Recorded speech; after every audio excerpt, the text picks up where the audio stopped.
Hello friends, I am Tanisha Gangrade and you are watching TG agri. आज के lecture में हम बात करने वाले हैं प्रधानमंत्री किसान सम्मान निधि योजना के बारे में।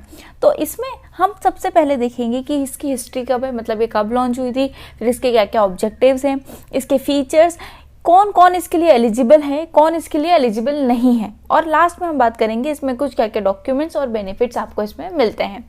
तो चलिए अपना वीडियो शुरू करते हैं।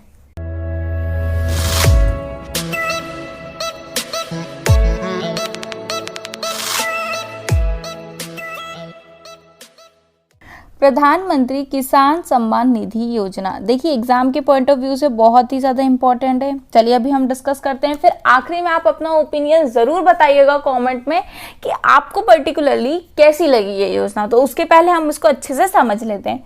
तो अगर हम हिस्ट्री की बात करते हैं कि ये सबसे पहले कब इसकी बात की गई थी, तो देखिए 1 दिसंबर 2018 में गवर्नमेंट ऑफ इंडिया द्वारा इसकी बात की गई थी कि हम ये जिस टाइप की जो योजना है वो लॉन्च करने वाले हैं। ठीक है, फिर 1 फरवरी 2019 या आप बोल सकते हैं जो 2019 का इंटरिम यूनियन बजट था, तो उसमें पीयूष गोयल द्वारा इसको अनाउंस कर दिया था कि ये जो स्कीम है इसका इम्प्लीमेंटेशन होगा। बट 24 फरवरी 2019 द्वारा गोरखपुर उत्तर प्रदेश में प्रधानमंत्री नरेंद्र मोदी जी ने इस पर्टिकुलर स्कीम को लॉन्च कर दिया था। ठीक है, पहले बात की गई, फिर हमारे इंटरिम बजट में उसको क्या कहा, इम्प्लीमेंटेशन, और 24 फरवरी द्वारा वो लॉन्च कर दिया गया है कि हाँ ऐसी कोई स्कीम है। ठीक है, अब से ये लागू हो चुकी है। चलिए आगे देखते हैं, इस बात करते हैं कि इस पर्टिकुलरली योजना में रखा क्या गया है, क्या इसका ऑब्जेक्टिव है। तो हमने क्या बोला, प्रधानमंत्री किसान सम्मान निधि। तो यहाँ पे एक वर्ड आता है सम्मान निधि योजना। तो इस पर्टिकुलरली बोल सकते हैं योजना का एम था कि हमें जो फार्मर्स है, लैंड होल्डिंग फार्मर्स है, उनको क्या करना है कि इनकम सपोर्ट प्रोवाइड करना है। कितना इनकम सपोर्ट प्रोवाइड करना है, तो भाई वो 6000 पर ईयर का जो था इनकम सपोर्ट प्रोवाइड, ये इनकी इनकम नहीं है, उनका इनकम सपोर्ट है, उनको देना है। ठीक है, पहले ये रखा गया था कि भाई 12 करोड़ फार्मर की जो फैमिलीज है उसको इनिशियली प्रपोज किया गया था कि ये इसके अब बेनिफिट ले सकती है, पर बाद में इसको जितनी भी ऑल 25 करोड़ फैमिलीज जो है उसमें इसको इंक्लूड कर दिया गया। ठीक है, ये बात करते हैं कि योजना किसके द्वारा, मतलब कौन सा मिनिस्ट्री आती है, कौन सा डिपार्टमेंट आता है, तो obviously department of agricultural cooperation and farmers welfare, मतलब ministry of agriculture and farmers welfare आता है। ठीक है, अब ये जो स्कीम है अगर बात करते हैं तो ये पूरी तरीके से सेंट्रल गवर्नमेंट फंडेड स्कीम है ना। मतलब अगर कुछ भी फंड्स की बात आ रही है तो ये स्कीम किसके द्वारा चलाई जा रही है, सेंट्रल गवर्नमेंट। इसका स्टेट गवर्नमेंट में फंड से कोई रिलेशन नहीं है। स्टेट गवर्नमेंट का इससे क्या रिलेशन है वो अभी हम आगे देखेंगे। चलिए आगे बात करते हैं। तो अब हम इसके ऑब्जेक्टिव्स की बात करते हैं कि भाई इसका जो योजना है इसके मेन ऑब्जेक्टिव्स क्या है। तो सबसे पहले हमने देखा ही था कि क्या है, हमको इसमें बेसिक फाइनेंशियल सपोर्ट प्रोवाइड करना है to all small and marginal land holding farmers. ठीक है, सेकेंड क्या है कि भाई जो भी फाइनेंशियल नीड्स है, अगर आपको कोई एग्रीकल्चरल इनपुट्स चाहिए, जो भी आपको चाहिए, तो एक भाई आप हाँ फाइनेंशियल नीड्स हम आपको पर्टिकुलर क्या कर रहे हैं, प्रोवाइड कर रहे हैं। ठीक है, उसके बाद रूरल कंजम्पशन को क्या है, बूस्ट करना है कंट्री में। सेकेंड है जो मोदी जी का एम था कि 2022 में हमको फार्मर्स की इनकम डबल करनी है, तो उसमें भी इस योजना को मतलब कहीं ना कहीं देखा गया था कि हाँ इस योजना के थ्रू भी हम कुछ इससे में मदद ले सकते हैं। ठीक है, चलिए आगे पॉइंट देखते हैं। तो जब हम इसके फीचर्स की बात करते हैं, ये तो भी हमने किसकी बात करी, ऑब्जेक्टिव की, भाई बेसिक सपोर्ट प्रोवाइड करना है, फाइनेंशियली नीड्स में जो भी इनकम है उसमें हेल्प करना है। अब अगर हम इसके फीचर्स की बात करें तो सबसे पहले भाई ये इनकम सपोर्ट करवाना है कि भाई मिनिमम इनकम सपोर्ट हम फार्मर्स को प्रोवाइड कर रहे हैं। सेकंड है कि जितने भी एलिजिबल फार्मर्स फैमिली है वो 6000 रुपये एनुअली उनको क्या मिलेंगे, पैसे मिलेंगे। अब वो जो मिलेंगे वो 3 इक्वल इंस्टॉलमेंट में मिलेंगे, हर 4 महीने बाद उनको क्या मिलेंगे, 2000 रुपये उनको मिलेंगे। इस तरीके से पूरे साल में उनको 6000 रुपये दिए जाएंगे। अब इसमें बात की गई है यूजेज फ्लेक्सिबिलिटी, मतलब ये जो 6000 रुपये आपको दिए जाएंगे 2-2 हजार रुपये के इंस्टॉलमेंट में, ये पूरी तरीके से आप पे डिपेंड है कि आप इस पैसों को किस तरीके से यूज कर रहे हो। इसका जरूरी नहीं है आप एग्रीकल्चर में लगाओ, आपकी जैसी नीड है आप इस पैसे को उस तरीके से यूज कर सकते हैं। ठीक है, चलिए आगे देखते हैं। आगे फंडिंग की बात करते हैं। तो जब मैंने आपको बताया था कि जो फंडिंग है पूरी तरीके से किसके ऊपर डिपेंडेंट है, सेंट्रल गवर्नमेंट, मतलब सेंट्रल स्पॉन्सर्ड स्कीम है। इसमें ऐसा कुछ भी नहीं है कि इसमें स्टेट का पर्टिकुलरली फंड से कोई रोल नहीं है। ठीक है, अब initially a reserve of 75,000 crore per year was allocated for this initiative, मतलब पहले जो था 75,000 करोड़ पर ईयर क्या कहते हैं इस पर्टिकुलरली स्कीम के लिए एलोकेट किए गए थे। इसमें था कि जो फार्मर्स इसमें इंक्लूड है, इस स्कीम का लाभ ले रहे हैं, उसमें उनके बैंक में डायरेक्टली क्या है पैसा ट्रांसफर कर दिया जाएगा, मतलब इसमें कोई बीच का रोल नहीं है, डायरेक्ट फार्मर्स के डायरेक्टली अकाउंट में इसको ट्रांसफर कर दिया जाएगा।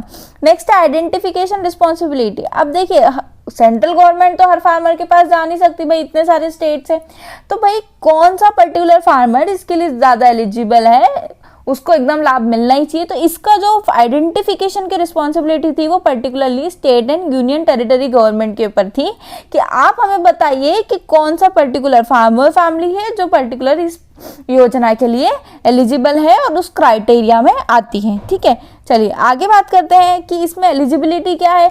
तो जितने भी स्मॉल एंड मार्जिनल फार्मर्स थे जिसके पास कल्टिवेबल लैंड है वो इस पर्टिकुलर योजना के लिए क्या है अंडर आते हैं।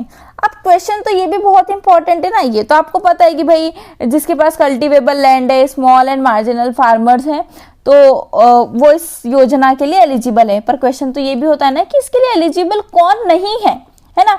तो जब हम ये बात करते हैं कि कौन नहीं है तो हम बात करते हैं कि कोई भी अगर इंस्टीट्यूशनल लैंड होल्डर हो, है ना, the farmer as well as any member of the family belonging to the following categories. अब क्या क्या कैटेगरीज है, अगर कोई भी कॉन्स्टिट्यूशनल पोस्ट पे, ऐसा होता है ना कि भाई हमारे पास लैंड होती है, हम अच्छी पोस्ट पे भी है कॉन्स्टिट्यूशनल, पर क्या हम फिर भी पर्टिकुलरली योजना के लिए एलिजिबल है, तो नहीं, हम एलिजिबल नहीं है। आप कोई भी मिनिस्टर, स्टेट मिनिस्टर है तो भी आप एलिजिबल नहीं है।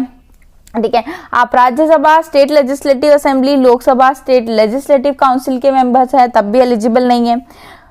Former and present mayors of municipal corporations, former and present chairperson of district panchayat, any serving और retired officer as well as employed under the central state government. अगर आप कोई भी रिटायर्ड ऑफिसर है या फिर सेंट्रल या स्टेट गवर्नमेंट के एम्प्लॉयज हैं तो आपको इस योजना के अंतर्गत कोई भी लाभ नहीं मिलेगा, मतलब ये योजना आपके लिए नहीं है। ठीक है, चलिए आगे देखते हैं। आगे और कौन कौन आता है, autonomous institutions, office under government and also regular employees of the local bodies, multitasking staff, group D, class 4 employees, ये भी एलिजिबल नहीं है। Every retired superannuated pensioner having a monthly pension of 10,000 और हाई, है ना, जो भी भाई 10,000 या उससे ज्यादा इसकी पेंशन ले रहा है तो भी क्या है वो एलिजिबल नहीं है। Every individual who has paid income tax in the last assessment year is not eligible. Professionals like engineers, architects, lawyers, doctors and chartered accountants registered with professional bodies carried out their profession by undertaking practice. भाई कोई profession है आपका, engineer हो, architect हो, भाई आप अपना profession भी चला रहे हैं, आपने उसको रजिस्टर्ड भी करवा रखा है, तो ऐसा नहीं है कि आपको इस योजना का लाभ मिलेगा, ऐसा नहीं है। अगर आप कोई भी प्रोफेशन में है तब भी आपको योजना का लाभ नहीं मिलेगा। तो ये आपको बहुत अच्छे से पढ़ के भी रखना है कि भाई कौन कौन एलिजिबल नहीं है, क्योंकि कभी कभार हम क्वेश्चन में कंफ्यूज हो जाते हैं। ठीक है, चलिए आगे देखते हैं।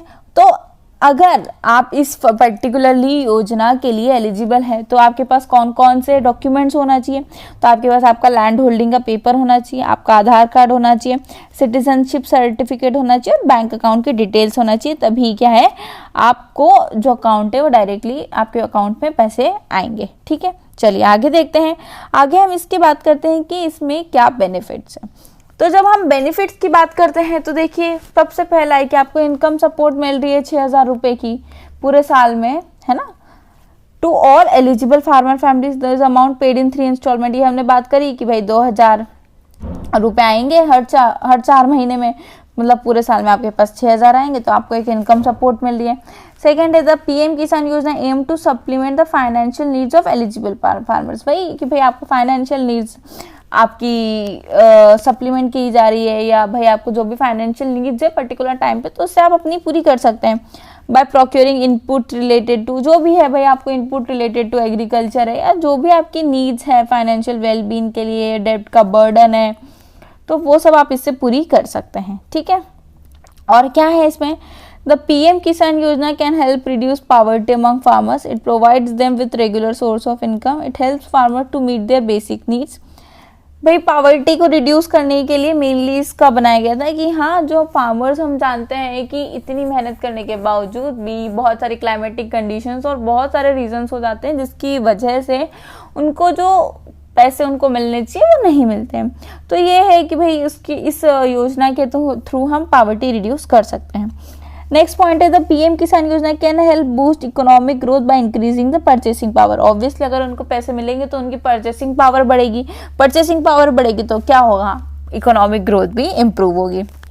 तो ये ओवरऑल किसकी बात कही हमने, ये ओवरऑल हमने बात की प्रधानमंत्री किसान सम्मान निधि योजना के बारे में। आई होप आपको ये पूरी तरीके से ओवरव्यू या ओवरऑल इसका समझ में आ गया होगा कि एक्चुअली में ये क्या है। ठीक है, अब आप मुझे अपना ओपिनियन बताइए कि आपका क्या ओपिनियन है कि ये योजना आपको कैसी लगी। क्या आपको ऐसा लगा है कि हमारी अगर गवर्नमेंट इतना पैसा इस पर खर्च कर रही है तो ये करना चाहिए? Please raise your voice. ठीक है, तो चलिए इस लेक्चर को तो हम यहीं एंड करते हैं, बट आई होप कि आपको ये अच्छे से समझ में आया होगा। फ्रेंड्स, अगर फिर भी आपको कोई भी डाउट हो, क्वेरी हो, तो आप हमें यूट्यूब पर कमेंट करके पूछ सकते हैं। साथ ही आप हमारे इंस्टाग्राम और फेसबुक पेज को भी फॉलो कर सकते हैं, जिसकी लिंक हमने डिस्क्रिप्शन में दी है। साथ ही आप हमारे व्हाट्सएप ग्रुप और टेलीग्राम चैनल को भी ज्वाइन कर सकते हैं, जिसकी लिंक हमने डिस्क्रिप्शन में दी है। फ्रेंड्स, हमारी वेबसाइट भी है tgagri.com करके, जहां पर आपको एग्रीकल्चर के सभी PDF सभी चीज़ बहुत ही प्रॉपर मैनर में मिलेगी। तो आप एक बार वहां पर ज़रूर विजिट कीजिएगा। और साथ ही अगर आप इस PDF को डाउनलोड करना चाहते हैं तो इसकी लिंक भी हमने डिस्क्रिप्शन में दी है। तो फ्रेंड्स, इस वीडियो को हम यहीं ख़त्म करते हैं, पर उससे पहले stay healthy and stay happy. Thank you.